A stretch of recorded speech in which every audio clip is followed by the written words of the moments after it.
সময় সংক্ষেপ, অতএব আমরা সময় সাপেক্ষে কথা বলবো ইনশাআল্লাহ। সকলে আমরা বলি আলহামদুলিল্লাহ। আলহামদুলিল্লাহ। আমার জাকির ভাই বোনেরা, আজকে থেকে 23 বছর আগে এই রজনীতে আমাদেরকে তিন করে শোক সাগরে ভাসিয়ে আমাদের দরদি বান্ধব জামানার মুজাদ্দিদ বিশ্ব ওলি খাজা বাবা ফরিদপুরি কুদ্দুসুল আজিজ কেবলাজান হুজুর তিনি পর্দা নিয়েছেন 18 বৈশাখ পহেলা মেতে। সে মহৎ অনুষ্ঠানে মহাপবিত্র বিশ্ব ফাতিহা শরীফে যে আল্লাহ পাক আমাদেরকে হাজির করলেন, সে আল্লাহ সুবহানাহু ওয়া তাআলার দরবারে আমরা শুকর আদায় করে পড়ি আলহামদুলিল্লাহ। আমার ভাইরা, আমরা যার কাছে এসেছি তার সম্পর্কে দুটি কথা আমাদের জানা খুব জরুরি। আমরা এমন একজন মহান বান্ধবের কাছে এসেছি, যে দরদি বান্ধব কেবলাজান হুজুর, তিনি জামালপুর জেলার তদানীন্তন জামালপুর বর্তমান শেরপুরের পাকুড়িয়াতে জন্মগ্রহণ করেছেন।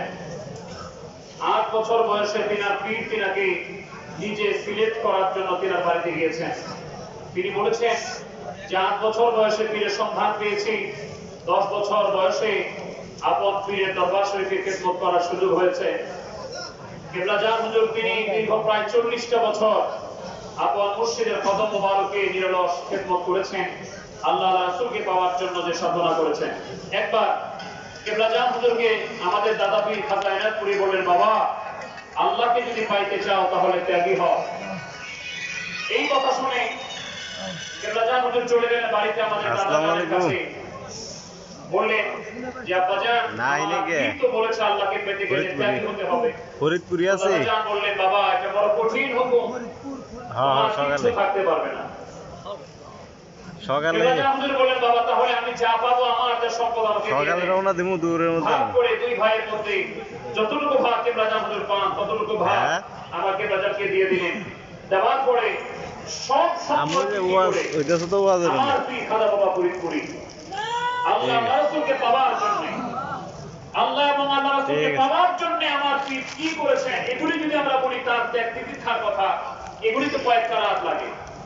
আল্লাহ রাসূলকে পাওয়ার জন্য তিনি সব কিছু বিক্রি করে আপন পীরের কদমে নজরানা দিলেন।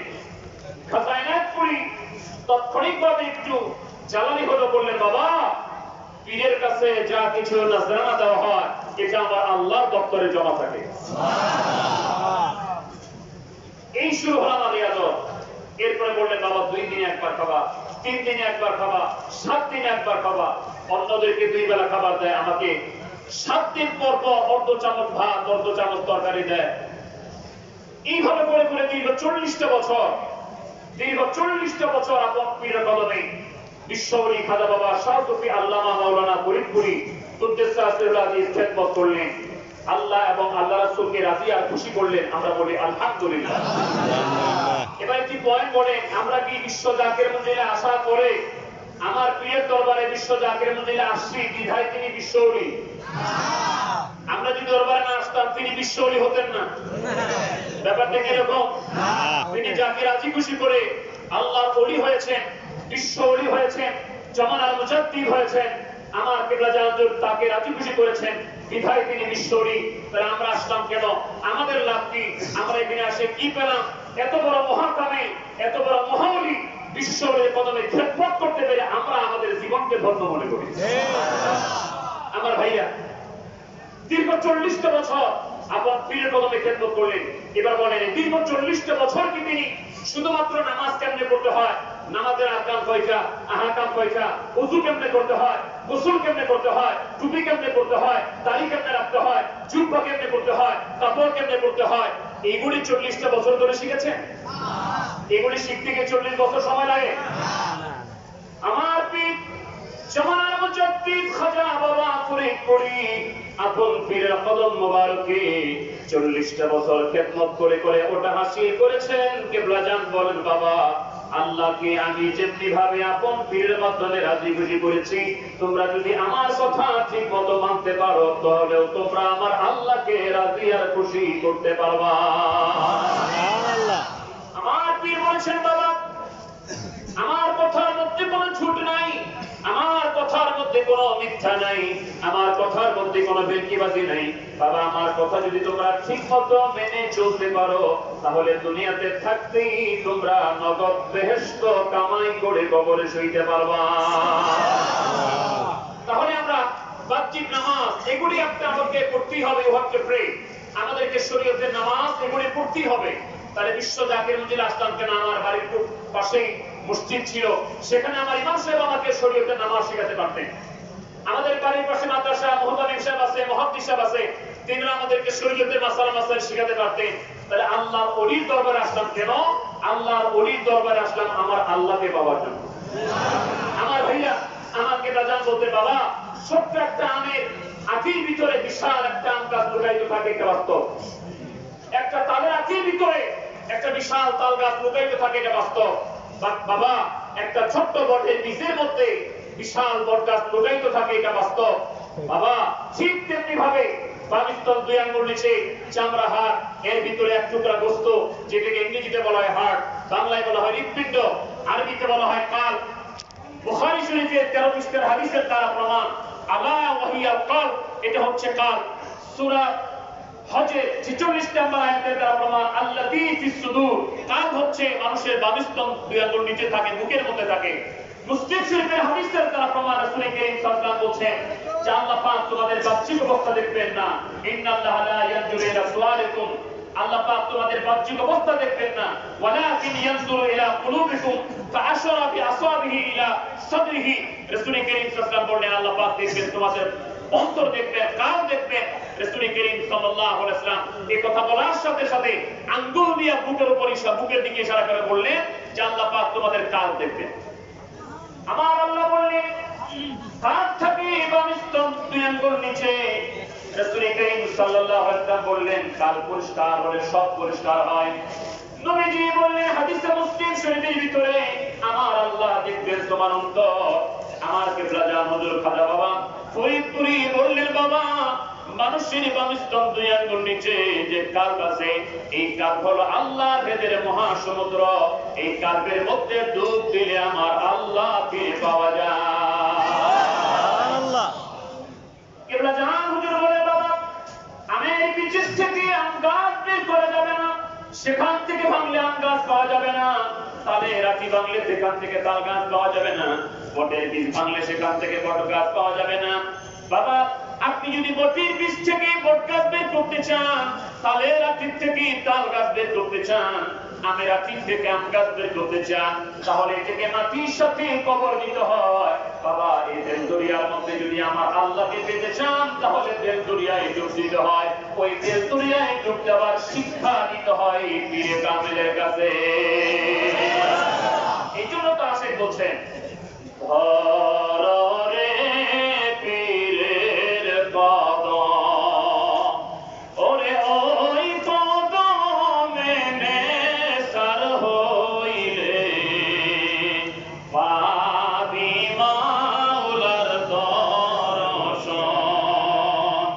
ওরে ওই কদমে নেসার হইলে মিলবে মাওলার দর্শন।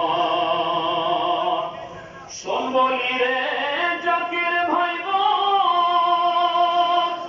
করবি যদি দেল রোশন, আমার খাজা বাবার পদতলে দে না ঢেলে প্রাণ মন। আল্লাহুম্মা সাল্লি আলা সাইয়্যিদিনা মাওলানা মুহাম্মদ ওয়া আলা আলি সাইয়্যিদিনা মাওলানা মুহাম্মদ। এজন্য আমার পীর কাজী হুজুর আমাদেরকে যা শিক্ষা দিলেন, এখানে এসে যা শিখলেন, এগুলি আমল করার দরকার আছে না নাই? আছে। আপনি ডাক্তারের কাছে গেলেন, ডাক্তার আপনাকে প্রেসক্রিপশন দিলেন, এই ওষুধ সকালে খাবেন, এটা দুপুরে খাবেন, এটা রাতে খাবেন। আপনি যদি ওষুধ না খান, এটা যদি প্রেসক্রিপশনটা ভাগ করে বালিশে ঢুকায় রাখেন তাহলে কি ওষুধ ভালো হবে? কিবলাজান হুজুর বিশেষ করে তরিকা দেওয়ার পরে বলতেন বাবা নামাজ কাজা করবা না, আমার যারা মুরিদ তারা নামাজ কাজা করবে না। মহিলাদেরকে বিশেষ করে বলেছেন পর্দার খেলাফ করবা না, রাত্রে শেষ রাতে ঘুমাবা না, রহমত পালন করবা, ফাতিহা শরীফ পড়বা, কদম শরীফ পড়বা, দুরূদ শরীফ পড়বা, মুরাকাবা মুশাহাদা করে পড়বা, গরীব জাকির ভাই বোনদের প্রতি খেয়াল রাখবা, তোমাদের যার যা অধিকার আছে এগুলি ঠিক মতো আদায় করবা, আপন পীরকে জীবনের চেয়ে বেশি ভালোবাসবা, আপন পীরের দরবার শরীফকে ইজ্জত করবা, সম্মান করবা। কিবলাজান হুজুর বলতেন বাবা পীরের দরবারের ধুলাবালি আশিকানদের চোখের সুরমা। আমরা সংক্ষিপ্ত আকারে যদি এই বিষয়গুলি প্রাধান্য দিয়ে চলি, এইগুলি যদি মেনে চলতে পারি, শরীয়তের বিধান যেখানে যা আছে এগুলি আদায় করব, তরিকতের দৃষ্টিকোণে তরিকার উপকার আমল করব, কাজের দিকে খেয়াল করব, মুরাকাবা মুশাহাদা করব, ইনশাআল্লাহ আমরা এমন একজন মুর্শিদের কদম মোবারক এসেছি, সেই কিবলাজান হুজুর আমাদেরকে গ্যারান্টি দিয়ে বলেছেন বাবা এই তরিকায় তারাই শামিল হতে পারে। মুজাদ্দিদ সাহেবের রেফারেন্সে তিনি বলেছেন বাবা এই তরিকায় তারাই শামিল হতে পারে যাদেরকে আমার আল্লাহ পাক বেহেশতের মাটি দিয়ে তৈরি করেছেন। অতএব এই দপ্তরে এসে আমরা যদি আল্লাহ রাসূলকে হাসিল করতে না পারি তাহলে আমাদের কপাল মন্দ, আমাদের নসিব খারাপ।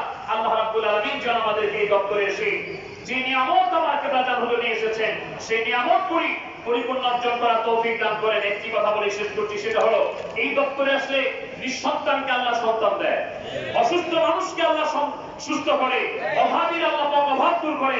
কিবলাজান বলতেন বাবা এগুলি হলো নাথিক ব্যাপার, এগুলি হলো মামুলি ব্যাপার যে আল্লাহর ওলির উসিলায় সন্তান পায়, অসুস্থ মানুষ সুস্থ হয়, অভাবী মানুষের অভাব আল্লাহ দূর করে দেয়। বাবা আল্লাহ ওলিরা মূলত ওই নিয়ামত নিয়ে এসেছেন, একজন আল্লাহ ভোলা মানুষকে আল্লাহর ওলিরা আল্লাহর সন্তান দিয়ে দেন। ওই নিয়ামত হাসিল করার জন্য আমাদের চেষ্টা করতে হবে। আল্লাহ রাব্বুল আলামিন আমাদের তৌফিক দান করুন। জাকির ভাই বোনদের প্রতি একটি বিশেষ অনুরোধ, যেখানে যে অবস্থায় থাকবেন 5 ওয়াক্ত নামাজ অবশ্যই আদায় করবেন। রাস্তায় যাতায়াত করার সময় দরবার শরীফে আসছেন যাচ্ছেন, যেখানে যে ওয়াক্তে নামাজের সময় হবে ওইখানে গাড়ি দাঁড় করিয়ে নামাজ আদায় করে নেবেন। ওই গাড়ির পরিচালক যিনি থাকবেন তিনি যদি অন্যদেরকে নামাজ আদায় করবার সুযোগ না দেন তাহলে এত কোটি মানুষের নামাজ কাজা হওয়ার দায়িত্ব তাকে বহন করতে হবে। মুসলমান হিসেবে এই বিষয়গুলি খেয়াল রাখবেন, তরিকার ফাকার ঠিকমতো আমল করবেন। কিবলাজান হুজুরের স্থলাভিষিক্ত মহামান্য আলহাজ হযরত খাজা মিয়া ভাইজান মুজাদ্দিদি নামাজের প্রতি এবং তরিকার ফাকারের প্রতি অত্যধিক গুরুত্ব দিয়েছেন। আল্লাহ রাসূলকে পেতে গেলে আপনাকে আমল করতেই হবে। আল্লাহ পাক আমলের মাধ্যমে, আপন পীরের তাওয়াজ্জুর মাধ্যমে যে নিয়ামত আমাকে জানিয়ে এসেছে সেই নিয়ামত আমাদেরকে অর্জন করার তৌফিক দান করুন। আসসালামু আলাইকুম ওয়া রাহমাতুল্লাহ।